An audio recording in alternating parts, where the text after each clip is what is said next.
जय जोहार किसान भाइयों, मैं डॉक्टर प्रशांत आज आपको केचुआ खाद वर्मी कंपोस्ट के वैज्ञानिक तरीके से निर्माण के बारे में चर्चा करने जा रहा हूं। किसान भाइयों, हम विभिन्न माध्यमों से केचुआ खाद या वर्मी कंपोस्ट निर्माण के बारे में देखते, सुनते या पढ़ते आए हैं और कई प्रकार के मिथक या कई प्रकार की सही जानकारी नहीं मिलने के कारण हम उन्नत किस्म का केचुआ खाद नहीं बना पाते हैं। आज मैं इन सभी बातों को वैज्ञानिक रूप से आपको कैसे केचुआ खाद बनाएं उस पर चर्चा करने जा रहा हूं। सामान्यतः ये बात आती है कि छत्तीसगढ़ राज्य के लिए केचुए की कौन सी प्रजाति सबसे उपयुक्त है जो अच्छा खाद बनाए, वर्मी टाका या केचुआ टाके की कैसा आकार हो, उसकी लंबाई, चौड़ाई और ऊंचाई कितनी हो, साथ ही साथ कि केचुआ टाका में हम क्यों सैड बनाएं या नाली का निर्माण की क्या आवश्यकता होती है, उसकी क्या उपयोगिता है।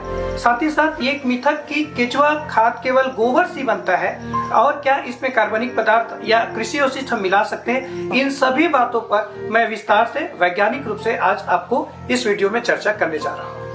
परंपरागत खेती में लगातार बदलाव और रासायनिक उर्वरकों के लगातार प्रयोग से न केवल मिट्टी की गुणवत्ता प्रभावित हो रही है, साथ ही साथ हमारे कृषि मित्र कीट जीव जैसे केचुआ, केकड़े और अन्य जो मित्र जीव थे वो लगातार रसायनों के दुष्प्रभाव से अब भूमि में कम होते जा रहे हैं। केचुआ खाद इसका एक बेहतरीन और अच्छा विकल्प साबित हो रहा है, क्योंकि केचुआ खाद के प्रयोग से न केवल हमारी भूमि को उन्नत जैविक खाद प्राप्त हो रहा है, केचुओं के माध्यम से केचुए के एग्स या अंडे से हमारी भूमि में केचुए वापस लौटने लगे। छत्तीसगढ़ में वर्मी कंपोस्टिंग के लिए केचुओं की सर्वाधिक उपयुक्त प्रजातियों में यूडेलस यूजेनी और आइसिनिया फोडिडा है। जब हम केचुआ टाका या वर्मी पीट निर्माण की बात करते हैं तो सबसे पहले जो चीज हमें ध्यान रखनी है वो है स्थान का चयन। कैसे जगह पर हम केचुआ टाका बनाएं। तो हमेशा ध्यान रखिए, हम जब केचुआ टाका का निर्माण करें तब समतल स्थान का चयन करें, क्योंकि जब हम पक्का टाका बनाते हैं तो असमतल जगह पर टाका के नीचे से फटने की संभावनाएं बढ़ जाती है, जिससे हम जो केचुआ टाका में डालते हैं उसके उस दरार से भागकर जाने की संभावनाएं ज्यादा रहती है। तो केचुए का नुकसान से बचने के लिए हम समतल जगह का प्रयोग केचुआ टाका के निर्माण के लिए करें। समतल जगह पर हम पक्का केचुआ टाका का निर्माण करेंगे। पक्का कहने का अर्थ है सीमेंट, ईंटा और बालू की मदद से हम पक्का टाका बनाएंगे। एक आदर्श केचुआ टाका की जो साइज होती है लगभग 15 फीट की हम लंबाई लेंगे और 5 फीट की हम चौड़ाई लेंगे। और जब ऊंचाई की बात करें तो हमें ध्यान रखना है कि हम केचुआ टाका बनाते समय लंबाई और चौड़ाई तो हम अपने स्थान या जगह के अनुसार ले सकते हैं, पर कभी भी जो ऊंचाई है ये हम केचुआ टाका की ऊंचाई 2 फीट से ज्यादा न रखें। इसका वैज्ञानिक कारण यह है कि जो हम इसमें केचुआ डालते हैं वो भोजन या पत्ते खाने के लिए या गोबर खाने के लिए लगभग 60 से 70 सेंटीमीटर से ज्यादा की ऊंचाई तक वो नहीं आते हैं। इसलिए ये विशेष रूप से ध्यान रखें कि जब हम केचुआ टाका बनाएं तब उसकी ऊंचाई 2 फीट से ज्यादा न रखें। केचुआ टाका या वर्मी कंपोस्ट यूनिट के निर्माण के बाद हमें 2 महत्वपूर्ण बातों पे ध्यान देना आवश्यक होता है। पहला कि जो टाका हम निर्माण किए हैं उस पर छाया के लिए शेड का होना अति आवश्यक है। शेड होने से 2 लाभ हमें मिलते हैं। पहला, जो हम वर्मी टाका में जो उन्नत प्रजाति के केचुए डालते हैं वो 22 से 28 डिग्री सेंटीग्रेड तापमान पर बहुत अच्छा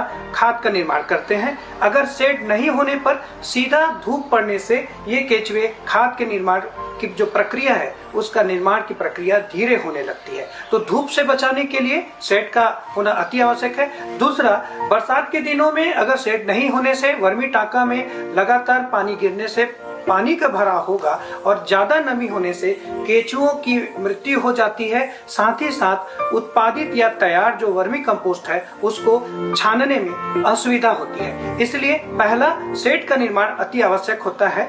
दूसरा, केचुआ टाका को 2 चीजों से नुकसान ज्यादा होता है। पहला, छत्तीसगढ़ में पाई जाने वाली लाल चींटी। ये लाल चींटी केचुए के सबसे बड़े शत्रु या दुश्मन होते हैं। तो लाल चींटी के प्रकोप से केंचुओं को बचाने के लिए हम टांका से लगा हुआ नाली का निर्माण करते हैं। ये नाली लगभग 1 ईंट की चौड़ाई है, उसके आधार पर हम इसको बनाते हैं और इसमें वर्ष भर अगर चींटी का प्रकोप है तो पानी डाल करके हम रखते हैं ताकि चींटी इसे पार करके केंचुओं तक न पहुंचे और केंचुओं के नुकसान से बचा जा सके। केंचुआ टाका की भराई एक महत्वपूर्ण प्रक्रिया होती है। केंचुआ टाका की भराई जब हम प्रारंभ करते हैं तो हम पहली बार लगभग 1.5 इंच मिट्टी साफ हो को 15 बाई 5 बाई 2 फीट के टाके में अच्छी तरह फैला देते हैं। फिर 1.5 इंच नीचे मिट्टी फैलाने के बाद उसके ऊपर लगभग 15 से 20 दिन पुराना 1.5 इंच गोबर फैलाकर 3 इंच की परत तैयार करते हैं। ये ध्यान रखें कि गोबर ताजा न हो। ताजा गोबर में लगभग 55 से 60% तक मीथेन गैस होता है और इसका प्रयोग करने पर केंचुआ झुलस कर मर जाते हैं। तो 60 तगाड़ी मिट्टी और उसके ऊपर 60 तगाड़ी गोबर खाद मिलाने के बाद हम इस केंचुआ टाका में कृषि अवशिष्टों, खास करके खेतों से निकले हुए सारे जो कृषि अवशिष्ट हैं, पैरा है, भूसा है, गौठान का कचरा है या गौशाला का कचरा है, सूखे पत्ते हैं, इनको और गोबर, ये दोनों को मिलाकर केंचुआ टाके की बारी बारी से भराई करते हैं। हमें ये ध्यान रखना है कि केवल गोबर खाद डाल करके केंचुआ खाद हम नहीं बना सकते, क्योंकि गोबर खाद के ही प्रयोग से केंचुओं के मरने की संभावना बढ़ जाती है। इसलिए 60% बायोमास मतलब कृषि अवशिष्ट और 40% गोबर, ये दोनों का मिश्रण से ही हम टाका की भराई करते हैं। जब हम कृषि अवशिष्टों या सूखे पत्तों की बात करें तो हमें यह ध्यान रखें कि कड़वा पत्ते हम कभी भी वर्मी टाका में न डालें। कड़वा पत्ता जैसे यूकेलिप्टस, सीताफल, अमरूद या फिर कनेर, ये सारे जो हमारे छत्तीसगढ़ में जो प्राय जो कड़वा पत्ता पाया जाता है उसका प्रयोग हम टाका की भराई में न करें, क्योंकि इसके प्रयोग करने से केंचुए इसे खाकर मरने लगते हैं। कृषि अवशिष्टों, खास करके जितने सारे हम खेती के बाद जो अवशिष्ट पदार्थ बच जाते हैं उसका भी प्रयोग हम वर्मी टाका में भराई के लिए कर सकते हैं। तो 60% कृषि अवशिष्ट या सूखे पत्ते और 40% गोबर के मिश्रण से हम वर्मी टाका की चरणबद्ध तरीके से धीरे धीरे भराई करते हैं। 15 बाई 5 बाई 2 फीट की जो एक वर्मी टाका होता है उसमें लगभग 5.5 से 6 क्विंटल कृषि अवशिष्ट और गोबर का घोल हम उसमें डाल करके उसकी भराई करते हैं। जब भी हम केंचुआ टाका में भराई करें तो हमेशा ये ध्यान रखें कि हरा पत्ता या गीला पत्ता हम केंचुआ टाका में न डालें, क्योंकि हरा पत्ता खाने के कारण केंचुओं की मौत हो जाती है। इसलिए हमेशा सूखा पत्ते का प्रयोग वर्मी कंपोस्टिंग में खाद बनाने के लिए करना चाहिए।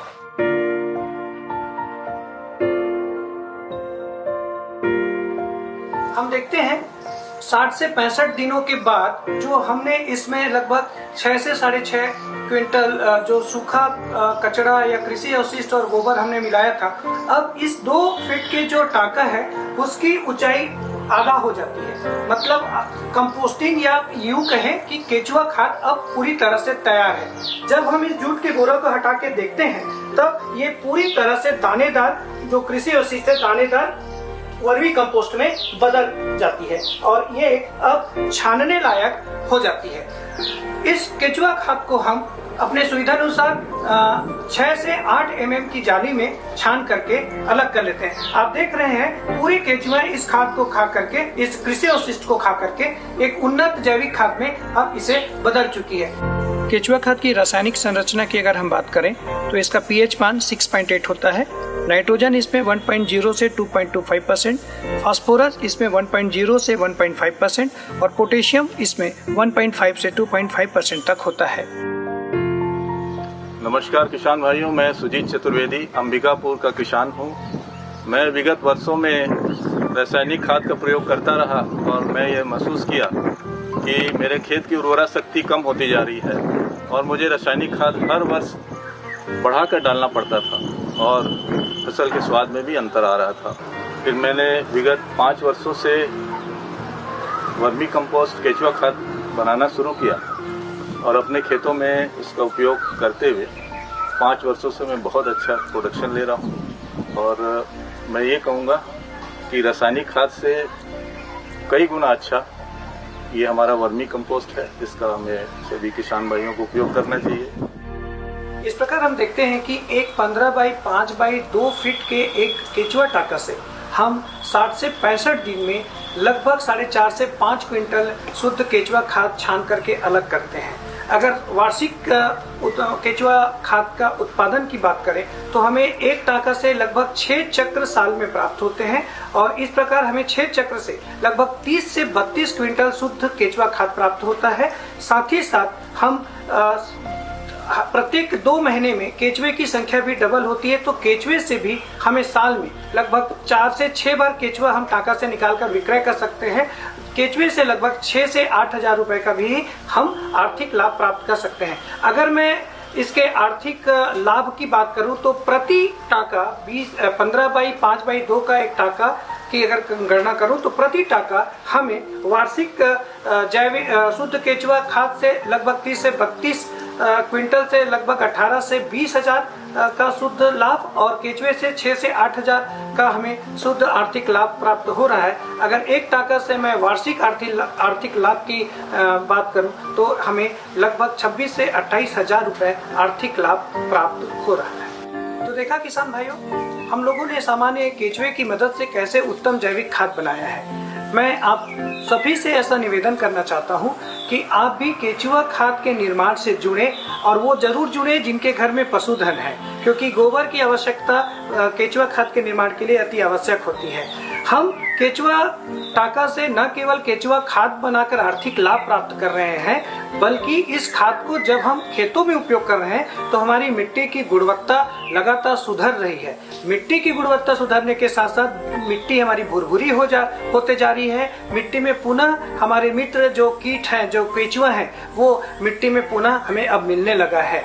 न केवल मिट्टी की गुणवत्ता में सुधार हो रहा है, साथ ही साथ हमारी जो फसलों की गुणवत्ता में भी आश्चर्यजनक रूप से परिणाम हमको प्राप्त हो रहे हैं। तो मेरा छत्तीसगढ़ के सभी किसान भाइयों से ऐसा निवेदन है कि वो केचुआ खाद के निर्माण से जुड़े और केचुआ खाद का अधिक से अधिक खेतों में प्रयोग करें और जैविक खेती अपनाकर जीवन को खुशहाल बनाएं।